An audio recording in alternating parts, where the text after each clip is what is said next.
역대하 26장 16절부터 23절 끝절까지입니다. 교독하시겠습니다. 그가 강성하여짐에 그의 마음이 교만하여 악을 행하여 그의 하나님 여호와께 범죄하되 곧 여호와의 성전에 들어가서 향단에 분향하려 한지라. 제사장 아사랴가 여호와의 용맹한 제사장 80명을 데리고 그의 뒤를 따라 들어가서 우시야 왕 곁에 서서 그에게 이르되 우시야여, 여호와께 분향하는 일은 왕이 할 바가 아니요 오직 분향하기 위하여 구별함을 받은 아론의 자손 제사장들이 할 바니 성소에서 나가소서. 왕이 범죄하였으니 하나님 여호와에게서 영광을 얻지 못하리이다. 손으로 향로를 잡고 분향하려 하다가 화를 내니 그가 제사장에게 화를 낼 때에 여호와의 전 안 향단 곁 제사장들 앞에서 그의 이마에 나병이 대제사장 아사랴와 모든 제사장이 왕의 이마에 나병이 생겼음을 보고 성전에서 급히 쫓아내고 여호와께서 치심으로 왕도 속히 나가니라. 우시야 왕이 죽는 날까지 나병 환자가 되었고 나병 환자가 되매 여호와의 전에서 끊어져 별궁에 살았으므로 그의 아들 요담이 왕궁을 관리하며 백성을 다스렸다. 우시야의 남은 시종 행적은 아모스의 아들 선지자 이사야가 기록하였더라. 그의 조상들과 함께 누움에 그는 나병 환자라 하여 왕들의 묘실에 접한 땅 곧 그의 조상들의 곁에 장사하니라. 그의 아들 요담이 대신하여 왕이 되니라. 아멘. 오늘 본문에 나오는 왕은 우시야 왕입니다. 열왕기서에도 나오는데 열왕기서에는 아사랴라고 이름이 나옵니다만은 같은 사람입니다. 아사랴나 우시야 같은 왕인데요. 보통 우리는 우시야라고 많이 알려져 있고 알고 있습니다. 왜냐하면 이사야서에도 그 우시야 왕이 죽던 해에 이사야 선지자가 환상을 보지 않습니까? 그래서 우시야 왕으로 많이 알려져 있는데요. 이 우시야 왕은 16세의 젊은 나이에 왕으로 등극해서 52년간을 통치했다고 나옵니다. 므낫세 왕이 55년간에서 제일 오랫동안 통치한 왕이니까 그 다음으로 오랫동안 통치한 왕입니다.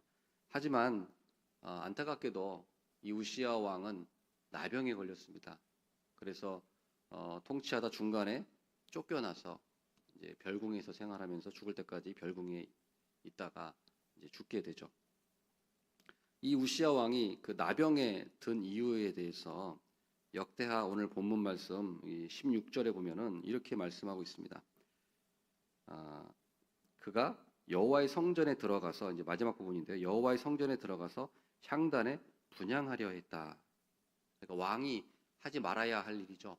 왕은 성전 일을 하지 않죠. 왕은 다스리고 백성들을 통치하는 일인데 제사장들에게 주어진 일, 제사 드리는 일이죠. 직접 분향하는 일을 우시야 왕이 성전에 들어가서 분향을 했기 때문입니다. 그래서 이제 나병이 걸렸거든요. 이제 성경에 보면은 왕인데 제사장을 대신해서 제사를 드리려다가 하나님께 책망받고 또 그런 저주를 받았던 왕이 3명이 있습니다. 잘 아시다시피 사울 왕이죠. 블레셋과의 전투에서 약속했던 기한대로 그 사무엘 선지자가 오지 않으니까 마음이 급해져서 자신이 직접 제사를 드리죠. 번제와 화목제를 자기가 직접 드립니다. 그래서 이 일로 인해서 하나님께서 이제 사울 왕을 버리시고 다윗을 기름을 붓는 그런 사건이 됩니다. 그 다음에 여로보암 왕이 있습니다. 여로보암 왕은 북이스라엘의 초대 왕이죠. 북이스라엘의 초대 왕인데 베델과 단에 금송아지 제단을 세웠습니다. 그런데 베델 제단에 가서 이제 분향을 하게 되죠. 그러자 마침 그것을 본 무명의 한 하나님의 선지자가 그 여로보암 왕을 규탄합니다. 그러자 여로보암 왕이 손을 내밀어서 저 제사장을 붙잡으라 이렇게 명령을 내렸는데 그 순간 이제 그 여로보암 왕의 손이 말라버리는 거죠. 병이 들어서 이제 말라버렸습니다. 그러자 자신의 잘못을 이제 뉘우치고 선지자에게 이제 하나님께 기도해달라 하니까 이제 손이 다시 회복이 됐던 그런 일이 열왕기상 13장에 나옵니다. 그다음에 이제 세 번째 오늘 본문에 나오는 것처럼 우시야 왕입니다. 우시야 왕도 자기가 직접 성전에 들어가서 이제 우시야 왕은 남유다 왕이니까요.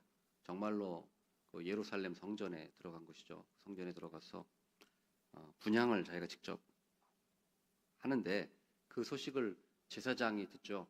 제사장이 성전에 들어가서 80명, 제사장 80명이 출동을 해가지고 그 왕이 제사 드리는 현장에 가서 왕을 바로 규탄합니다. 하지 말라고 하죠.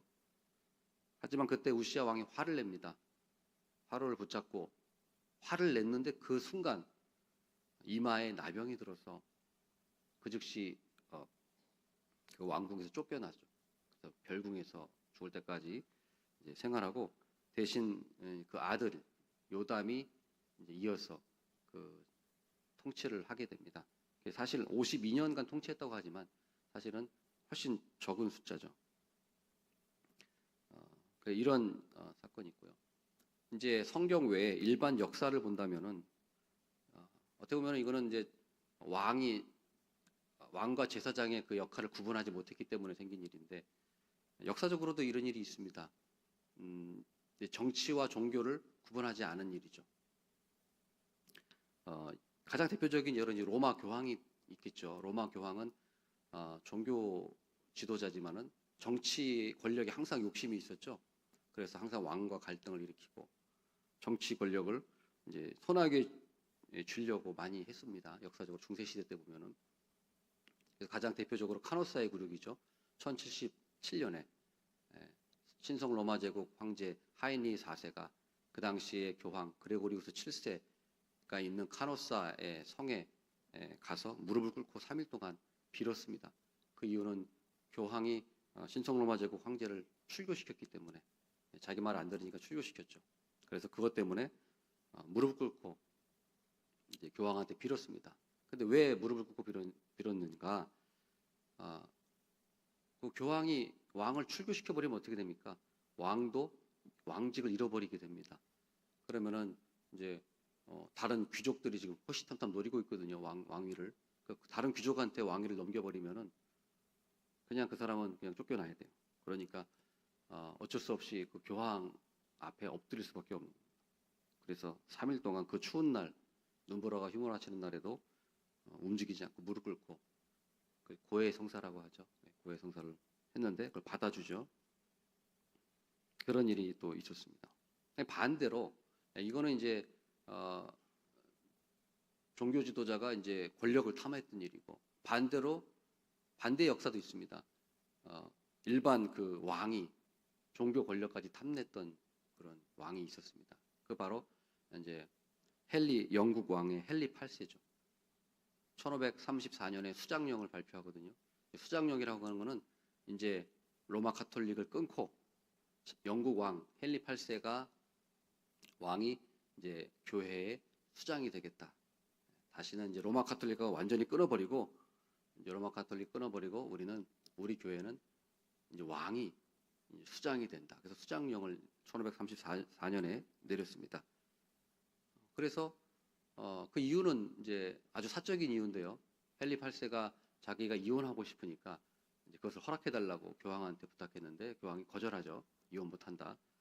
그러니까 거기서 이제 단절을 시킨 겁니다. 그래서 이제 그때 영국 왕이 수장령을 발표하고 국교회가 지금 이제 성공회죠. 영국 성공회. 국교회가 그때부터 발생하는데 이로 인해 가지고 영국 왕은 아주 많은 이득을 얻습니다. 일단 교회의 어떤 헌금들 그런 세금들이 다 왕에게 돌아가거든요. 이제 로마 가톨릭 교황에게 안 돌아가니까 일단 돈이 들어오죠. 헌금 왕에게 돌아옵니다. 그리고 이제 교회의 땅 재산들 다 이제 왕에게로 가죠. 그 다음에 성직 임명권 로마 가톨릭 아래에 있으면은 교황이 주교도 임명하고 뭐 추기경도 임명하고 신부도 임명하는데 이제 수장령이 발표돼서 왕이 이제 수장이다 보니까 왕이 성직 임명권을 갖고 있어요.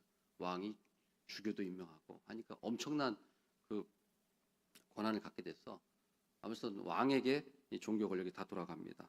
그래서 이제 영국 국교회가 이제 1934년에 이제 비로소 탄생하게 되는데 이것에 반대했던 사람들이 바로 청교도입니다. 퓨리탄이라고 하죠.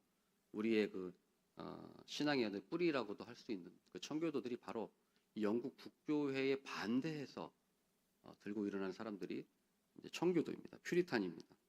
청교도의 신학은 이제 칼빈주의죠. 장로교. 우리가 지금 대한예수교 장로회입니다만 이 장로교 정치 제도가 바로 퓨리탄들. 정확히 말하면 이제 그게 스코틀랜드입니다만은 아무튼 신학적으로는 같죠. 그래서 장로 제도가 바로 나왔고 그리고 이때 이 청교도들이 자기가 직접 부른 게 아니라 영국 국교회에서 비아냥거리는 말투로 자기들을 반대하고 하기 때문에 퓨리탄 청교도라고 이렇게 부른 겁니다. 비아냥거리고 비판하는 말로 부른 거예요. 하지만 이 청교도들은 자신의 그 성경적인 신앙을 견지하고 왕이 교회의 머리가 아니다. 교황도 아니지만 그렇다고 왕도 아니다. 교회의 머리는 예수 그리스도다. 라고 하는 걸 분명히 견지한 것이죠. 그래서 이 신학적인 입장에서 만든 것이 바로 웨스트민스터 신앙 고백서가 나오게 된 것입니다. 우리 대한예수교 장로회가 헌법으로 삼고 있는 그 신조가 웨스트민스터 신앙 고백서죠. 예. 그것이 우리의 신앙의 뿌리가 바로 여기 있는 것이죠. 하지만 영국 국교회 입장에서는 청교도들이 달가울 수 없죠. 청교도를 탄압합니다. 굉장히 탄압하죠. 그래서 이 탄압을 견디다 못해서 이제 배를 타고 미국으로 건너간 사람들, 메이플라워호를 타고 102명이 1620년에 미국으로 신앙의 자유를 찾아서 미국으로 가죠. 그 사람들이 바로 영국 국교회의 탄압을 피해서 간 사람들입니다. 그 사람들을 통해서 미국이 건설된 것입니다. 아무튼 간에 이렇게 역사적으로도 보면은 이 왕과 제사장, 정치와 종교를 구분하지 못해서 생긴 이런 비극적인 일들이 있었다는 것입니다. 우리 교회에 한번 적용해 볼까요? 교회에 적용해 본다면은 교회에 직분이 있습니다. 목사, 장로, 집사, 권사. 이것을 우리가 잘 구별을 해서 우리가 자기의 맡은 직분이 있다면은 그 직분을 잘 감당하면 되는 것입니다. 그런데 이제 그걸 넘나들면 문제가 생기는 거죠. 목사가 장로 일을 하려고 하고, 장로가 목사 일을 하려고 하고, 권사가 장로 일을 하려고 하고, 집사가 목사 장로 일을 하려고 하고, 장로가 집사 일을 하려고 하고, 이렇게 하면은 이제 교회가 혼란스러워지고 문제가 생기는 것입니다. 자기가 맡은 직분의 그 권한 안에서 그 일에 전념하면은 되는 것이죠. 목사는 무슨 일을 합니까? 말씀을 가르치는 것이죠. 말씀 가르치고 올바르고 건전한 교리를 성도들에게 가르치는 것이 최고의 해야 할 일입니다. 그 다음에는 성도를 목양하는 거죠. 신방하고 성도를 목양하고 전념하는 것입니다. 목자의 개념이라고 할 수 있죠. 장로는 어떻습니까? 목사와 협력을 해서 이제 행정하는 일을 맡는다. 이것은 이제 우리 교회 이제 헌법에도 나와 있습니다만은 행정이라고 하는 것은 이제 목회 일에 외에 다른 걸 말하는 거죠. 전반적인 교회 행정적인 일들 이런 것들을 이제 장로들이 한다 이렇게 나와 있습니다. 그다음에 성도들을 돌아보는 일도 이제 장로의 역할입니다. 성도들 돌아보고 위문하고 또 어떤 그런 문제가 없는가 돌아보는 일도 장로가 하는 일입니다. 그리고 어떤 그 성도들을 돌아보다가 도덕상의 어떤 문제가 있거나 부패했다 그럴 때는 권면해서 돌아오도록 이제 권면하기도 하고요. 그런데 그렇게 했는데도 돌아오지 않고 계속해서 엇나가고 잘못된 일을 했을 때는 이제 당회에 보고해서 치리할 수도 있는 그런 역할입니다. 그 다음에 집사는 어떻습니까? 목사와 장로와 협력해서 어려운 그런 처지에 있는 사람들을 돌아보고 위문하고 위로하는 역할이 집사입니다. 뿐만 아니라 특별히 교회의 재정, 구제, 출납 이런 교회의 재정적인 일들을 또 맡아서 담당하는 일이 집사죠. 권사는 어떻습니까? 권사는 우리 헌법에 보면은 당회 지도 아래 교인을 방문한다 이렇게 되어 있습니다. 그래서 병자, 특별히 환난 당한 자, 어려움 당한 자 이런 사람들을 위로하고 특별히 믿음이 연약한 자들 이런 사람들을 찾아서 권면하고 권사라고 하는 권자가 이제 권면한다는 거죠. 그래서 그런 연약한 자들, 믿음이 연약한 자들을 권면하는 것입니다. 우리가 이런 교회 직분들이 있습니다만은 이 직분들을 우리가 잘 이렇게 넘나들지 말고 자기가 맡은 그런 역할을 잘 하면은 되는 것입니다. 근데 고난을 넘어서는 이유가 뭘까요? 왕이 제사장, 오늘 본문에도 왕이 자기가 직접 분향하고 제사 드리려고 했는데 이 직분을 넘어서 이렇게 하는 이유가 뭘까요? 오늘 본문 말씀 보면은 16절에 이유가 한 가지로 나와 있습니다. 그가 강성하여짐에 그의 마음이 교만하여졌다. 네, 하나죠. 교만해졌기 때문이다. 교만해진 이유는 그가 강성해졌기 때문이다. 그러니까 이제 힘이 세졌다는 얘기예요. 한마디로 말해서 힘이 있어요. 강성해졌어요. 그러니까 이 우시야 왕이 힘이 세지고 이제 왕권이 엄청 강해졌거든요. 그러다 보니까 종교 권력까지 자기가 이제 탐하게 되는 겁니다. 오늘 본문 앞에 보면은 그 우시야 왕이 얼마나 그 나라가 부강했는지 다 나옵니다. 그 역대하 오늘 보면 본문 앞에 이제 6절부터 15절까지 보면은 그 우시야 왕 때 아주 나라가 강해져요. 그래서 예를 들면 9절에 보면은 망대를 세웠다. 망대를 세워서 방비를 잘한 거죠. 예루살렘 성벽에 망대를 세웠어요. 방비를 잘한 거죠. 그 다음에 이제 암몬 사람들이 조공을 바쳤다. 영토를 블레셋 사람들하고 싸워서 블레셋 영토를 다 넓히고 블레셋까지 넓히고 블레셋 성읍도 건축하고 그 다음에 암몬 사람들도 조공을 바칩니다. 이제 그 8절에 나오는데요. 암몬 사람들도 조공을 바치고 그래서 우시야의 이름이 애굽 변방까지 퍼졌다. 이름이 또 아주 퍼집니다. 그 다음에 이제 9절에 보면 망대를 세워서 방비를 하고 또 무릉덩이를 이제 팝니다. 이제 이스라엘 곳곳에 무릉덩이를 파서 가축에게 물을 주고 농사도 짓고 해서 아주 가축도 잘 되고 농사도 잘 됐어요.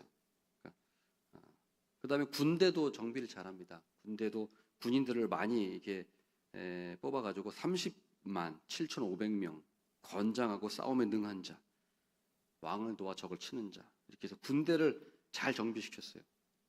군대 힘이 강했고 그 다음에 신무기 개발, 무기도 개발했다고 나옵니다. 그래서 그 15절에도 보면은 무기를 고안해서 망대와 성곽 위에 두어 화살과 큰 돌을 쏘고 던지게 했다. 그 당시에는 굉장히 그 최신식 무기를 만든 거예요. 개발한 거예요. 그러니까 이 우시야 왕 때 영토도 블레셋 영토도 넘까지 넓혔죠. 암몬 조공바치죠.